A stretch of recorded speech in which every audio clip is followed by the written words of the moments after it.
اعمال ہم نے کیے، اللہ تعالیٰ اس کو اپنے شان کے موافق اپنے خود کے کا ذریعہ بنا دیں، اور ان مجالس کی سے بھی جو نفع ہمیں پہنچے اس کو بھی اللہ تعالیٰ اپنے خود میں زیادتی کا سبب بنائے۔ یہ آپ حضرات تو جانتے ہی ہیں کہ اہل اللہ کی جو مجالس ہوتی ہیں ان کے اندر خاص توجہ اس بات پر دی جاتی ہے کہ ہر دور کے اندر بیماریاں مختلف ہوتی ہیں، اور اس وقت جیسے کہ شروع سے لے کے حضرت آدم علیہ السلام سے لے کر آج تک دو گروہ چلے آ رہے ہیں، ایک اہل حق کا گروہ ہے اور ایک اہل باطل کا گروہ ہے، تو حق بھی وہی موجود ہے۔ لیکن اس دور میں ذرائع ابلاغ اور میڈیا کے بہت زیادہ پھیلاؤ کی وجہ سے دینی طبقہ جو ہے اس کی توجہ حق کو زیادہ پھیلانے کی طرف مبذول ہو گئی ہے، یا یوں سمجھیں کہ دینی طبقہ جو ہے وہ دین کو پھیلانے اور دین اور حق کی بات کو زیادہ سے زیادہ پھیلانے کی فکر کے اندر لگ گیا، اور ساتھ ساتھ جو باطل قوتیں ہیں اور جو چیزیں دین کو نقصان پہنچانے والے افراد ہیں، دین کو نقصان پہنچانے والا لٹریچر ہے، اس کی رد کے اندر لگ گئے۔ یہ بہت اچھی بات ہے، ایسا ہونا چاہیے، ہر دور کے اندر ہوا، لیکن اللہ والوں کی محنت جو ہے وہ ذرا اس حوالے سے ایک خاص محنت ہے، اور وہ کیا محنت ہے؟ تمام نچوڑ سلوک اور طریقت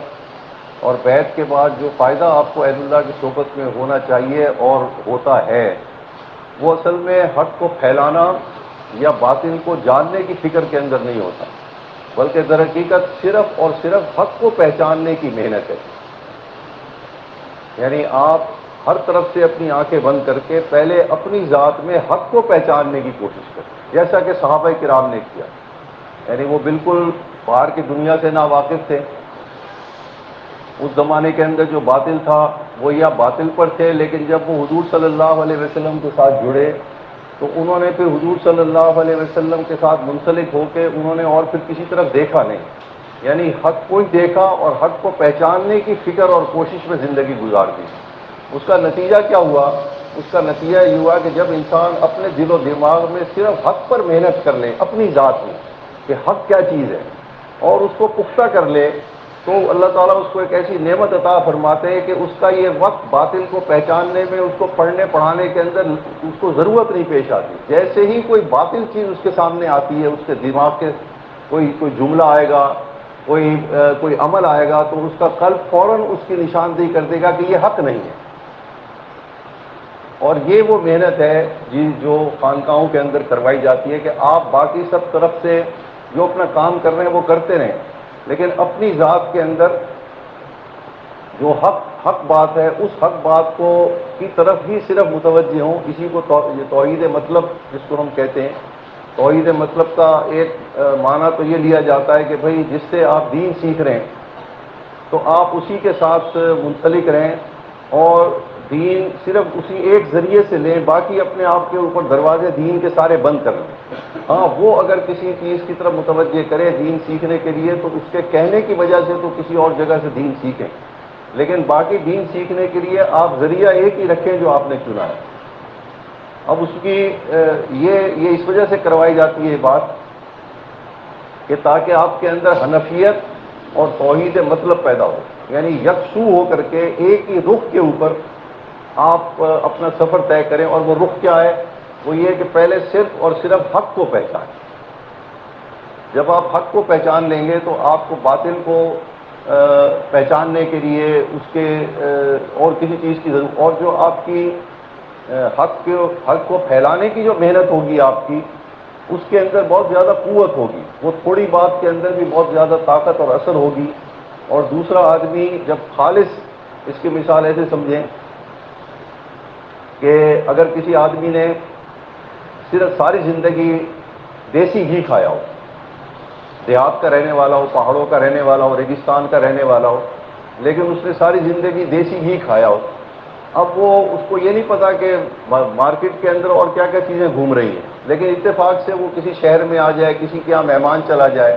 اب اگر وہاں اس کو دیسی گھی نہیں ملے گا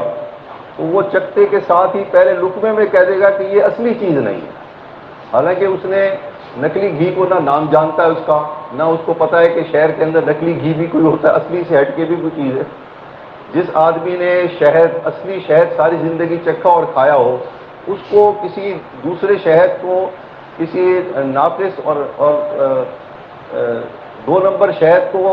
پرکھنے کے لیے کوئی ٹیسٹ کرنے کی ضرورت نہیں ہے۔ وہ جیسے ہی اس کا ایک چمچ اس کے منہ میں جائے گا شہد کا، منہ میں جاتے کے ساتھ ہی اس کا ذائقہ اس کو بتا دے گا کہ یہ اصلی شہد نہیں۔ تو صحابہ کرام نے جو محنت کی تھی وہ اصل میں ایک ہی دروازے سے، ایک ہی رخ پہ حق کو پہچاننے کی محنت کی تھی، اور جب انہوں نے دین کی ترویج کی، جب باہر نکلے تو جب بھی باطل سامنے آیا تو ان کو ایک ایسی روشنی مل گئی تھی جس روشنی کے اندر ان کو باطل کو سمجھنے کے لیے کوئی کتابیں پڑھنے کی ضرورت پیش نہیں تھی،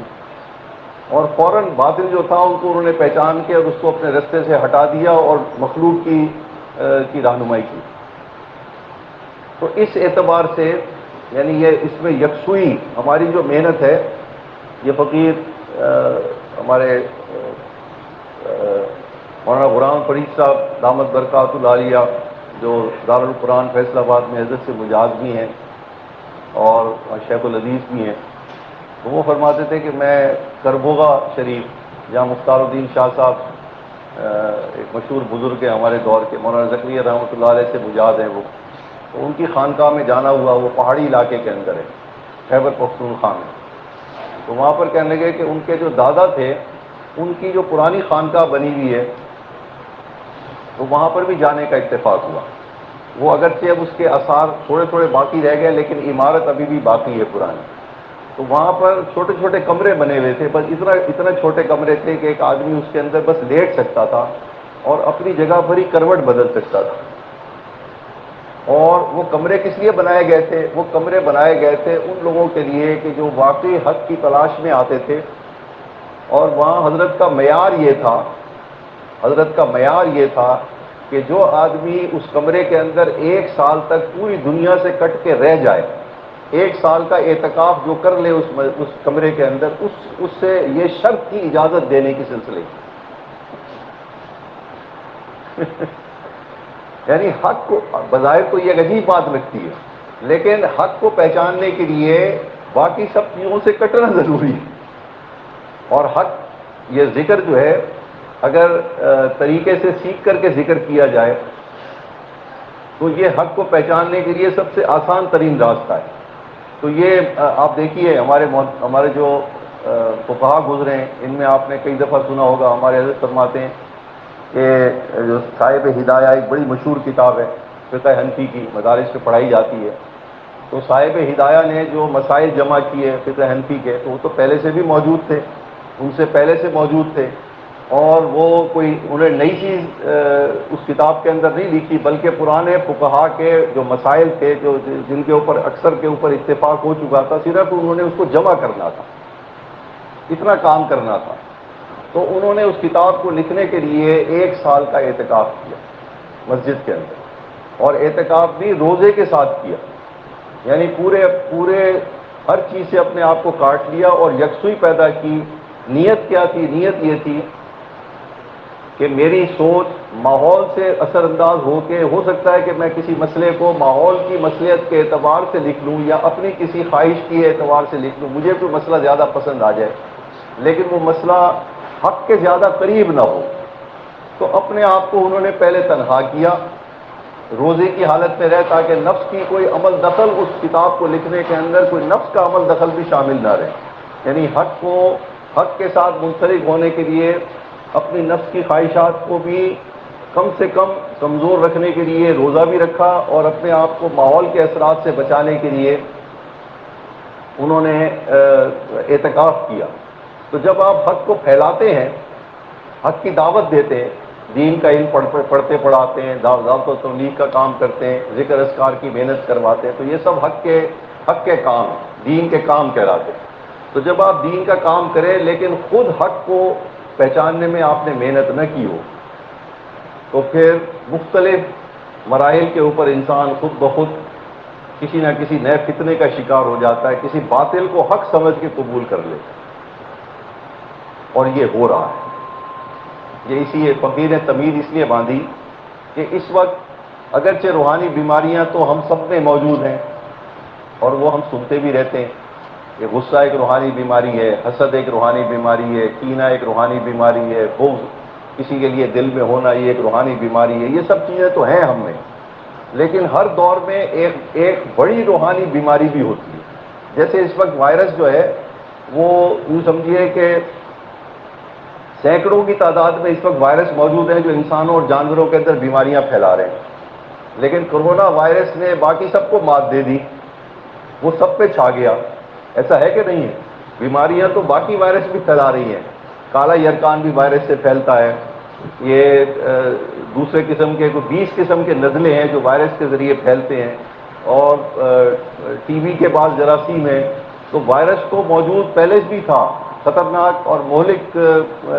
جان لیوا تھا، وہ اب بھی ہے، جیسے کالے یرکان کا وائرس بھی جان لیوا ہے، لیکن یہ ایک نئی بیماری، نیا وائرس آیا، اس نے بیماری کی ایک نئی شکل ظاہر کی،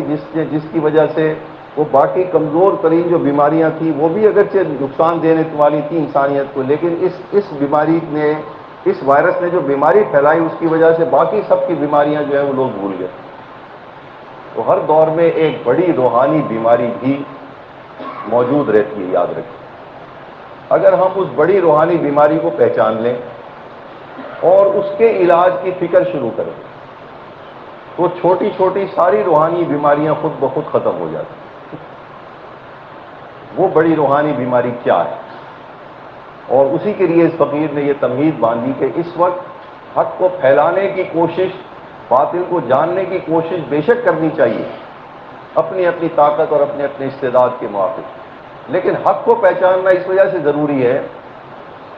کہ حق کے نہ پہچاننے کی وجہ سے ایک بڑی بیماری جو اس وقت پوری امت کے اندر کم و بیش ہر طبقے کے اندر موجود ہے، وہ یہ ہے کہ پوری امت حضور صلی اللہ علیہ وسلم کو آخری نبی بھی مانتی ہے، لا ریب، بلا شک و شبہ، آپ کو ہر معاملے کے اندر 100% سچا بھی جانتی ہے، آپ کے ہر بات کو سچا سمجھتی ہے، لیکن اس دور میں معاملات کے اندر حضور صلی اللہ علیہ وسلم کے الفاظ کی تو تصدیق کرتی ہے امت، کہ آپ نے لوگوں کے ساتھ رہن سہن کا، لوگوں کے ساتھ لین دین کا جو طریقہ سکھایا تھا، جو دین لے کر کے آئے تھے، اس کے اندر جو لوگوں کے معاشرے کے اندر ایک دوسرے کے ساتھ کیسے برتاؤ کرنا ہے، وہ بھی تو دین کا حصہ ہے کہ نہیں ہے؟ وہ بھی تو ساری باتیں سچی تھی کہ نہیں ہیں؟ تو امت من حیث الامت اس وقت حضور صلی اللہ علیہ وسلم کے معاملات، جو دین کا تعلق جس کا معاملات کے ساتھ ہے، لین دین کے ساتھ ہے، برتاؤ کرنے کے ساتھ ہے ایک آدمی کا دوسرے آدمی کے ساتھ، اب حضور صلی اللہ علیہ وسلم کے دین کے اس حصے کو امت من حیث الامت قابل عمل نہیں سمجھتی۔ میں ابھی مثالیں دیتا ہوں آپ کو، دو چار ابھی سمجھ میں آ جائیں گی۔ معاملات کا مطلب ہوتا ہے کہ ہم نے دوسرے انسانوں کے ساتھ رہتے ہوئے ان کو کچھ دینا ہے، ان سے کچھ لینا ہے، لین دین کرنے کو معاملات کہتے ہیں۔ پہلی خرابی جو سب طبقے کے اندر موجود ہے وہ ہے علم کا پڑھنا اور پڑھانا۔ یہ پہلی ذمہ داری ہے جو ہر مسلمان کے اوپر حضور صلی اللہ علیہ وسلم نے فرمائی کہ طلب العلم فریضۃ علی کل مسلم و مسلمہ۔ ہم میں سے کتنے لوگ ہیں بشمول دیندار لوگوں کے کہ جو خود بھی اپنے گھر والوں کو، اپنے بچوں کو اس بات کی فکر کرتے ہیں کہ ان کو دین کے علم کو پہلے سکھایا جائے یا دنیا کے علم کی فکر پہلے کی جائے۔ اگر ایک عالم کا بچہ، عالم کو یہ فکر ہو کہ میرا بچہ سٹی اسکول میں اس کی عمر جا رہی ہے داخلے کی، اس کو میں کسی طریقے سے داخلہ لے لوں، دین تو یہ پڑھ ہی لے گا بعد میں، تو اس کا مطلب کیا ہوا کہ اس نے جو چیز اپنے بچے کو دینی تھی،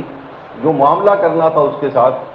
اس نے اس کو، جو موجودہ حالات چل رہے تھے، اس وقت جو دنیا جس رخ پہ چل رہی ہے، لین دین کر رہی ہے، برتاؤ کر رہی ہے ایک دوسرے سے، وہ چیز غالب ہے یا حضور صلی اللہ علیہ وسلم کے برتاؤ کا طریقہ غالب ہے؟ 7 سال کی عمر میں بچے کو نماز کا حکم، نماز پڑھانی سکھانی ہے، اور 10 سال کی عمر میں اس کو نماز پڑھانے میں سختی کا حکم دیا۔ علماء تشریف فرمائے، جس بچے کو نماز آ گئی، آپ نے جس بچے کو نماز پڑھانی سکھا دی تو نماز کے مسائل بھی ضروری سکھانے پڑیں گے کہ نہیں سکھانے پڑیں گے؟ تو جس کو آپ نے نماز سکھا دی اور نماز کے مسائل سکھا دیا، آپ نے آدھے سے زیادہ دین تو اس کو سکھائی دیا۔ کتنے لوگ ہیں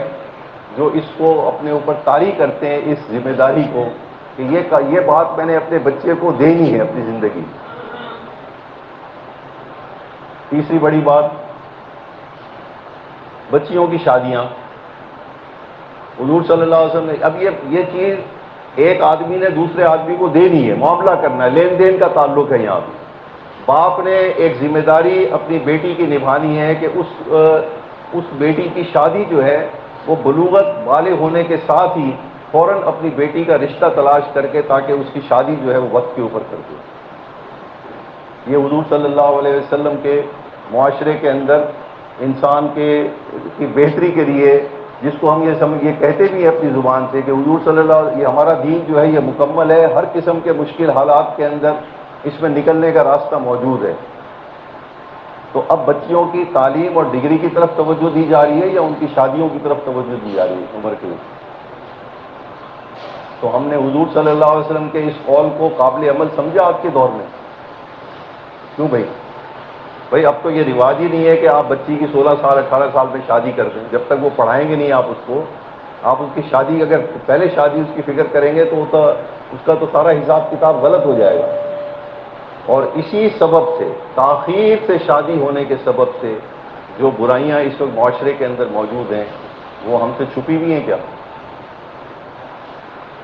اور جب تاخیر سے شادیاں ہو رہی ہیں، ابھی میں اسلام آباد گیا تو وہاں پر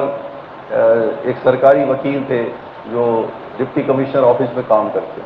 وہ مجھے کہنے لگے کہ دینی تربیت نہ ہونے کی وجہ سے اولاد کی، اور وقت کے اوپر کسی مسئلے کو شریعت کے مطابق حل نہ کرنے کا نقصان یہ ہو رہا ہے کہ صرف اسلام آباد شہر کے اندر ہر سال ہر مہینے 4000 درخواستیں طلاق کی داخل کی جاتی ہیں۔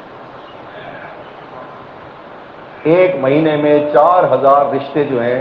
ان کے انقطاع کی درخواست دی جاتی ہے کہ ہم اکٹھے نہیں رہنا چاہتے۔ اس کا سبب کیا ہے بھائی؟ کہ جو لوگ جیسے کر رہے ہیں ہم نے ویسے ہی کرنا ہے۔ جس ڈھنگ سے لوگ چل رہے ہیں، اپنے گھروں میں جس طریقے سے رہن سہن کر رہے ہیں، اپنے بڑوں کے ساتھ جیسا برتاؤ کر رہے ہیں، اپنی اولاد کے ساتھ جیسے سارے معاشرے میں ہو رہا ہے، ہم نے بھی ویسے ہی کرنا ہے۔ اور حضور صلی اللہ علیہ وسلم نے ایک ایک مرحلے کے اوپر جھگڑوں کے بڑے اسباب، ساس اور بہو کا جھگڑا، علماء بھی یہاں تشریف فرمائیں، یہ رخصتی بیٹی کی ہوتی ہے شریعت میں یا بیٹے کی ہوتی ہے بھائی؟ جی بیٹی کی ہوتی ہے نا، لیکن شریعت کیا کہتی ہے کہ بیٹے کے بھی ساتھ رخصتی ہونی چاہیے کہ اس کو ماں باپ کی خدمت کے لیے لے کر کے آئے، بیٹی کی رخصتی کرا کے۔ کیوں بھائی؟ بیٹی کو ماں باپ کی خدمت کے لیے لانا جائز ہے شریعت کے اندر؟ یہ سوچ کر کے شادی کریں کہ میں اپنی بیوی کو لا رہا ہوں کہ میرے ماں باپ کا کھانا بھی پکائے گی، میرا بھی پکائے گی، کہاں لکھا ہوا ہے؟ کوئی مسئلہ مجھے بھی دکھا دیں کہ شاید میں غلط ہوں کسی جگہ پر۔ میری بہنیں جن کی شادیاں نہیں ہوئی ان کی بھی خدمت میری بیوی کرے گی، سارے گھر کا بوجھ اٹھائے گی، کہاں لکھا ہوا ہے بھائی؟ حضور صلی اللہ علیہ وسلم کی تعلیمات میں کہیں دکھا دیں لکھا ہوا ہو تو۔ اور اسی کی سبب سے نوبت طلاقوں تک پہنچ جاتی ہے، گھر ٹوٹ جاتے ہیں۔ لیکن وہ اپنی جگہ پر اپنا رواج اور اپنا معاملہ جو اس وقت چل رہا ہے ہماری معاشرے اور سوسائٹی کے اندر، اس کو تبدیل کرنے کے لیے ہم تیار ہیں، کیونکہ حضور صلی اللہ علیہ وسلم کی باتیں اب ناقابل عمل ہیں، اس کو کیسے لاگو کریں بھائی؟ تو اس وقت جو بیماری امت کے اندر پیدا ہو گئی ہے، اور 3 حصے دین کا، 3 حصے جو ہیں ان کا تعلق تو ہے ہی لوگوں کے ساتھ، لین دین کے ساتھ، ان کا تعلق ہی معاملات کے ساتھ ہے۔ تو جو ہم اپنے گھروں کے اندر، معاشرے کے اندر جو بگاڑ دیکھ رہے ہیں، اس بگاڑ کو دیکھنے کے بعد رہنمائی ہم پھر معاشرے سے ہی لے رہے ہیں کہ ہمارے خاندان میں اس کا حل کیا ہے، ہمارے بڑوں نے اس کا حل کیسے تلاش کیا۔ ایک صاحب، ایک بہت بڑا علمی گھرانہ ہے کوئٹہ کا، سارے عالم ماشاءاللہ، ان کے ایک بیٹے نے کی ملازمت ہو گئی، وہ بھی عالم، اس کی ملازمت ہو گئی اسلام آباد میں۔ اب جیسا آج کل کا دور ہے کہ باہر اکیلا آدمی شادی شدہ جو ہے وہ اپنی پاک دامنی کو محفوظ رکھنے کے لیے اگر بیوی کوئٹہ میں ہو، وہ خود سے سروس کرے اسلام آباد میں، تو اس کے لیے تو اپنے آپ کو بچانا مشکل ہے۔ تو آج کے حالات کے حساب سے وہ اپنی بیوی کو لے کے کوئٹہ آ گیا، پورے خاندان نے بائیک آؤٹ کر دیا۔ یہ تو بے غیرت ترین آدمی ہے، اس کو تو کوئی تمیز ہی نہیں ہے بڑے چھوٹے کی۔ بیوی کو بھی کبھی ساتھ رکھا جاتا ہے اپنے گھر میں؟ یہ تو ماں باپ کی خدمت کے لیے رکھی، سارے عالم اور پورا خاندان اسے بائیک آؤٹ کیے تھے صرف اس بات پر کہ یہ اپنی بیوی کو لے کے علیحدہ کیوں ہو گیا۔ کتابیں پڑھیے ذرا کہ بیوی کے ساتھ خاوند کی رخصتی ساتھ ہے، بیوی کی الگ نہیں ہے۔ لڑکی کی اس کو لے کے الگ مکان میں جانا ہے، دلہن کو لے کے، ماں باپ کے گھر نہیں آنا۔ تو ہم نے حضور صلی اللہ علیہ وسلم کے اس قول کو، جس کی وجہ سے سارے گھروں کے اندر تنازعات اور فسادات موجود ہیں، ہم دیکھ رہے ہیں، ہم اس کا حل وہاں سے تلاش کر رہے ہیں یا کسی اور؟ پھر ہم اپنے خاندان کی رسم و رواج کو دیکھ رہے ہیں اس کے اندر۔ ایک صاحب کی شادی ہوئی، ان کی بیوی کہنے لگی بھئی میرے اندر اتنی طاقت نہیں ہے کہ میں یہ کھانا وغیرہ پکا سکوں، اور میں آپ کی تو خدمت کچھ نہ کچھ کر لوں گی، لیکن میں باقی گھر وغیرہ کا کھانا نہیں پکا سکتی۔ اس نے اپنی معذوری ظاہر کی۔ وہ شوہر پریشان ہو گئے کہ یہ کیسے ہوگا بھئی، اب میں تو اپنا کھانا کھاؤں گا، تو ماں باپ جب کھانا مانگیں گے تو ان کو میں کہاں سے کھانا لا کے دوں گا؟ میں تو شادی میں نے اس لیے کی تھی کہ یہ میری بیوی اب کھانا میرا بھی پکائے گی، ان کا بھی پکائے گی۔ مولوی صاحب کے پاس چلے گئے کہ مولوی صاحب، میری بیوی کہتی ہے کہ دین کے اندر شوہر کی خدمت تو میرے اوپر ہے، باقی کسی کی خدمت نہیں ہے۔ مولوی صاحب نے کہا کہ اس سے بولو کہ اگر تم نے خدمت نہیں کی، دین کی وجہ سے کہہ رہی ہو نا، دین کو عذر بنا رہی ہو، تو ان سے بولو کہ پھر دین میں مجھے بھی 4 شادیوں کا اختیار ہے، میں بھی پھر دین پر چلوں۔ آپ سمجھ رہے ہیں؟ یعنی دین کے مسئلے کو دباؤ ڈالنے کے لیے تو استعمال کیا جا رہا ہے، حل کے لیے تو استعمال نہیں کیا جا رہا۔ ایک دوسرا دین کے مسئلے کو مسلط کیا جا رہا ہے کہ وہ پہلے اپنے حق سے دستبردار ہو جائے۔ اس وقت سب سے بڑی روحانی بیماری امت کے اندر یہی ہے اور کوئی نہیں، کہ ہم حضور صلی اللہ علیہ وسلم کا جو معاملات کی جو باتیں تھیں کہ لوگوں کے ساتھ کیسے گزر بسر کرنی ہے، بڑوں نے چھوٹے کے ساتھ کیسے برتاؤ کرنا ہے، چھوٹوں نے بڑوں کے ساتھ کیسے کرنا ہے، والدین نے اولاد کے ساتھ کیسے برتاؤ کرنا ہے، اولاد نے والدین کے ساتھ کیسے کرنا ہے، خاوند نے بیوی کے ساتھ، بیوی نے خاوند کے ساتھ، رشتہ داروں نے ایک دوسرے کے ساتھ کیسے برتاؤ کرنا ہے ساری زندگی۔ اس میں کئی ہمیں حضور صلی اللہ علیہ وسلم کے دین کی کوئی جھلک نظر آتی ہے؟ اور کیوں نظر نہیں آتی؟ اس لیے کہ ہم نے حضور صلی اللہ علیہ وسلم کے دین کے جو معاملات کا حصہ تھا، لوگوں کے ساتھ جو برتاؤ کرنے کا حصہ تھا، ہم نے اس کو سچا تو سمجھا، لیکن آج کے دور میں ہم نے اس کو قابل عمل نہیں سمجھا۔ جب ہم نے اس کو قابل عمل نہیں سمجھا تو ہمارا تعلق حضور صلی اللہ علیہ وسلم اور اللہ تعالیٰ کے ساتھ پھر مضبوط ہوا کہ کمزور ہو۔ تو میں جو بات سمجھانا چاہ رہا تھا کہ اس وقت ضرورت ہے حق کو پہچاننے کی۔ پہلے آپ حق کے اس کو پہچاننے کی محنت کریں کہ حق ہے کیا اور کب تک کے لیے، کون سا مسئلہ حق کا کب تک کے لیے ہے۔ جب آپ یہ پہچان لیں گے تو جب بھی کوئی بگاڑ سامنے آئے گا آپ گھر کے اندر اگر کوئی بگاڑ آئے گا تو آپ فوراً دیکھ لیں گے کہ یہ چیز جو ہے یہ نقصان کا سبب بنے گی، یہ آج خرابی پیدا ہو۔ جیسے ایک ہی جگہ پہ سیم لگ جائے تو جس آدمی کو جس نے تعمیر اور اس سے واقف ہو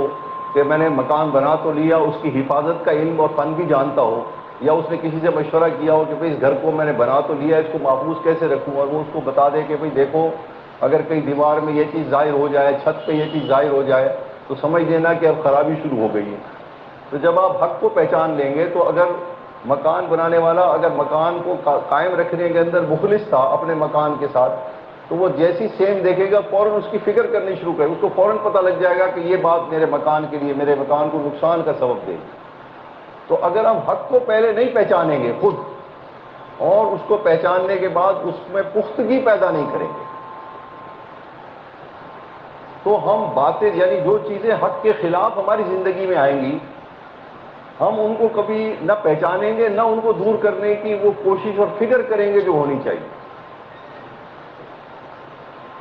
اور پھر انسان تعویلات کا رستہ نکالتا ہے, یعنی رستے ڈھونڈتا ہے تو متوازی. جیسے میں نے بھی آپ کو ایک مثال دی کہ اگر بیوی نے تڑی لگا دی دین کے نام پہ, تو شوہر سے مولوی صاحب نے کہا تم بھی تڑی لگا دو دین کے نام پہ کہ مجھے بھی 4 شادیوں کا حکم ہے, دین کہتا ہے, پھر میں بھی کر لوں 4 دوسری شادی کر لوں. تو اگر ہم حق کو پہچاننے, یہ سب سے وجہ صرف ایک ہے کہ ہم نے جو محنت کی ہے وہ دین کو پڑھا, دین کو سمجھا, یا علماء سے سنا, جو بھی دین ہم نے سنا, پھر ہم نے اس دین کو اپنے دل و دماغ کے اندر بسانے کی کوشش نہیں کی کہ وہ دلوں کے اندر اتر جائے, ایک ایک مسئلہ اس کا جو ہے وہ ہمارے دلوں کے اندر اتر جائے. اور اسی کو کہتے ہیں حق کے اندر رسوخ اور پختگی پیدا کرنا, اس کو پکا کرنا اپنے دل و دماغ سے. تو خانقاہوں کی جو اصل محنت ہے وہ یہی ہے بس, کہ آپ تزکیے کا مطلب یہ ہے کہ حق کے علاوہ ہر چیز سے آپ اپنے آپ کو عملی طور پر کاٹ لیں, اپنے دل و دماغ سے نکالنے کی کوئی, ماحول کو بھی اور اپنی خواہشات کو بھی جو حق کے خلاف ہوں. پاک کرنا ہے نا, تزکیہ کا مطلب ہے پاک کرنا. تو کون کون سی چیزیں حق کے اندر رکاوٹ ہیں؟ ایک میری اپنی خواہشات کہ حق کچھ کہتا ہے کرو, میں کچھ کرنا چاہتا ہوں, اور ایک میرا ماحول, میرا گھر, میرا خاندان, اور میرے جن لوگوں کے اندر میں رہتا ہوں وہ میرا ماحول. اب یہ 2 چیزیں جو ہیں یہ مجھے حق سے رکاوٹ بننے کا سبب بن سکتی ہیں. تو اب مجھے پہلے یہ چاہیے کہ میں پہلے ان دونوں سے علیحدگی اختیار کر کے اور اپنی ذات کو حق کی طرف متوجہ کروں. اور ہمارے جو اللہ والوں کا جو ذکر ہے اس کے اندر خلوت در انجمن ایک مشق ہے کسی کام کے لیے. خلوت در انجمن کا کیا مطلب؟ کہ آپ تنہائی کے اندر ذکر کے اوپر اتنی محنت کر لیں کہ جب آپ گھر سے باہر نکلیں, لوگوں سے ملاقات کریں, اپنے گھر والوں کے ساتھ بیٹھ کے بات چیت کریں, خاندان میں جائیں, کسی خوشی غمی کے اندر شریک ہوں, تو وہاں بھی حق کو ایسے یاد رکھیں جیسے تنہائی میں اللہ تعالیٰ آپ کو یاد تھا. اس کو کہتے ہیں خلوت در انجمن. یعنی وہاں اللہ تعالیٰ آپ کو ایسے ہی یاد رہیں, اللہ کی حق کی طرف توجہ آپ کی ایسے رہے جیسے تنہائی کے اندر تھی. تو اس کا فائدہ یہ ہوگا کہ جب بھی کوئی وہاں پہ جب بھی کوئی باطل چیز آئے گی حق کے خلاف اس مجلس کے اندر, کوئی آدمی ایسی بات کر دے گا, آپ کو ایسی بات سن لیں گے, کوئی آدمی ایسی حرکت کر دے گا, تو آپ کو فوراً معلوم ہو جائے گا کہ اس نے کام ٹھیک نہیں کیا, اور آپ اس سے علیحدگی اختیار کر لیں. تو اس لیے یہ مرض کو پہچاننا چاہیے, اور مرض کو پہچاننے کا علاج اس فقیر نے عرض کر دیا کہ اپنے جو ذکر اور معمولات ہیں اس کو دگنی رفتار سے دگنے وقت کے ساتھ اس کو وقت دینا شروع کریں. یہ اس کا حل ہے کہ آپ نے جو کام کرنا تھا, جو محنت کرنی تھی, وہ ہمارے یہاں یہی ذکر اور مراقبات ہیں. تو اگر آپ اس کو اس نیت سے کریں کہ میں حق کی طرف متوجہ رہنے کی محنت کر رہا ہوں اور حق کو پہچاننے کے لیے محنت کر رہا ہوں, اور اس کے اندر جو چیز رکاوٹ بن رہی ہے پہلے آپ اس سے اپنے آپ کو دور کرنے کی کوشش کریں. یعنی رکاوٹ کا مطلب ہے کہ اگر کوئی کام کاج کے اندر آپ اس کام کو کم کر دیں. اگر آپ 8 گھنٹے مثال دے رہے ہوں, اگر آپ 8 گھنٹے کام کر کے تھک جاتے ہیں کہ آپ سے ذکر نہیں ہوتا, تو آپ وہ 6 گھنٹے کام کر لیں, 2 گھنٹے کی تنخواہ آپ اللہ تعالیٰ کے نام پہ قربان کر دیں. مثال دے رہا ہوں آپ. اگر اور کوئی مشغولیت آپ کو تھی تو آپ اس مشغولیت کو کم کریں, صرف اس وجہ سے کہ میں جو محنت کر رہا ہوں اصل میں وہ حق کو پہچاننے کی محنت کر رہا ہوں, اور اگر میں نے یہ کام کر لیا اور اللہ تعالیٰ نے مجھے حق کی پہچان کروا دی تو میں نے اس دنیا کے اندر سب کچھ کما لیا. اللہ تعالیٰ ہمیں یہ سوچ اور سمجھ نصیب کرے. اور اس کی یہ جو خانقاہوں کی جو محنت ہے اس کو لوگ مختلف ہر آدمی اپنی عقل اور سمجھ کے مطابق اس کو دیکھتا ہے. اس لیے وہ جو حقیقی مقصد ہے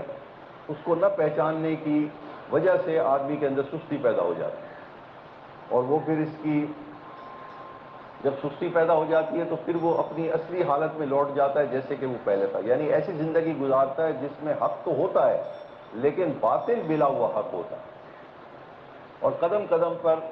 ہفتے میں، مہینے میں، 10 دن میں، سال میں کئی دفعہ اس کے قدم جو ہے وہ باطل کی طرف چل پڑتے ہیں، صرف اس وجہ سے کہ وہ حق کو پہچاننے کے باوجود کیونکہ پختہ نہیں ہوا ہوتا حق اس کے اندر، اس لیے وہ اس کا مقابلہ نہیں کر سکتے۔ مقابلے کا ایک طریقہ یہ نہیں کہ آپ لڑیں دوسروں سے، مقابلے کا ایک طریقہ یہ کہ آپ علیحدہ ہو جائیں، حق کو ظاہر تو کریں کہ بھئی یہ بات ٹھیک نہیں تھی، میں اس کے اندر شامل نہیں ہوں، بس تاکہ دوسروں کو پتہ لگے کہ حق ہے کیا چیز ہے۔